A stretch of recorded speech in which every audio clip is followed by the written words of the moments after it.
I'm Jeff Altman, the Big Game Hunter. I'm the head coach for JobSearchCoachingHQ.com. That's a site where I have curated information that you can watch, listen to, read. It's going to help you find work more quickly. Plus, you can ask me questions through the site. Now, don't go. Hang in there with me. I've got a fun little hedge fund brain teaser. And this one I learned from John Kador, Kador, who's written the book called Acing the Brain Teaser Interview. Apparently, this is one that's asked at Microsoft. And the question goes, if you had to eliminate one of the 50 states, which one would you select? And then they ask you to give specific reasons why you chose the state that you did. Now, I want to start off with, there's no right answer.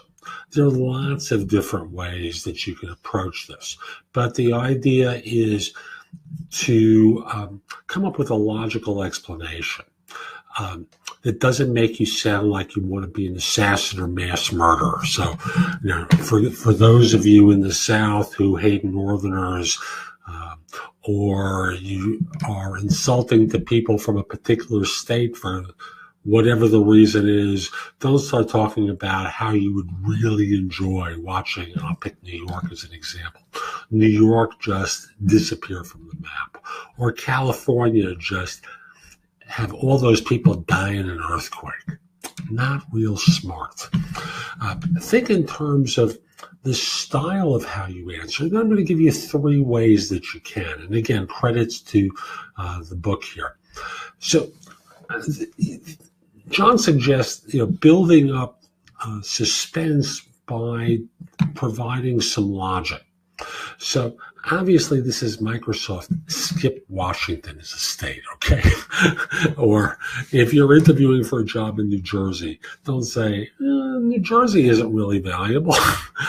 Don't start off with the state that you're in order and eliminate that. You're going to annoy some people.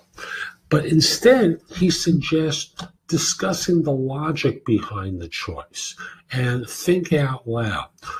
So don't start with the name of the state, but build some suspense by walking the interviewer through the logic and seeing where you end up. So, humor, some tongue-in-cheek remarks, it all works well. So he suggests, I don't want to be responsible for eliminating actual people. So I'd eliminate the political entity of a state by ceding it to Canada. Maybe a state that shares a border with it, like North Dakota or Vermont. Would I still be able to visit? So that becomes question number 1. That's the answer number 1, which involves ceding the state to Canada. You could do the same thing with Mexico. Would anyone miss New Mexico? Would the Mexicans be happy to have Mexico? New Mexico is part of Mexico. See where that one works. Another approach is calling for the elimination of a state by combining it with one of its neighbors. So maybe Connecticut could annex Rhode Island, or North and South Dakota could be combined to form the state of Dakota. And lastly, I'd eliminate Wyoming. And then you talk about how Wyoming is the least populous state in the country, but only if the people and natural attributes can be relocated to a theme park on the Las Vegas Strip. So that applies the tongue-in-cheek approach. Obviously, the first 2 are a little bit easier to work with, and you may not feel comfortable doing the Wyoming dance there, but there's no wrong answer. You may sit opposite someone who presents as completely humorless, and the idea is just walk them through the logic of your choice, and that will have you win the answer to that question. Hope you found this helpful, and I want to point out that if you're interested in one-on-one coaching from me, and that could involve critiquing your resume and or LinkedIn profile. It could be preparing you for interviews and helping you with interview coaching, maybe helping you with a salary negotiation.